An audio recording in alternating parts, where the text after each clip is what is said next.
एक तरफ Israel Hamas की जंग, वहीं दूसरी तरफ लाल सागर में यमन के हूती का कहर थमने का नाम नहीं ले रहा है। हूती हर सेकेंड हर मिनट लाल सागर में मालवाहक जहाजों और पश्चिमी युद्धपोतों को निशाना बना रहा है। हूती ने हाल ही में एक लॉन्ग रेंज बैलिस्टिक मिसाइल को अपने बेड़े में शामिल करने की घोषणा की थी।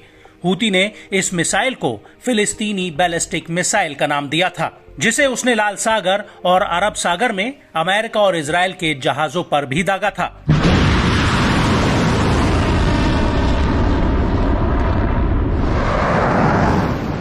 और अब हूती ने एक बार फिर से एक बहुत बड़ा हमला किया है। दरअसल यमन के हूती का कहना है कि उसने इराक के प्रतिरोधी गुट के साथ मिलकर इजराइल के हाइफा बंदरगाह पर 2 हमले किए हैं।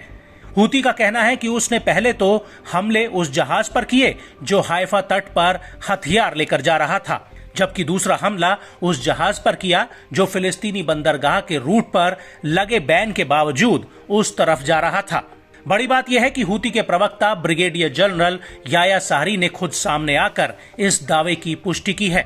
उन्होंने बाकायदा इस हमले को लेकर विस्तृत जानकारी दी है।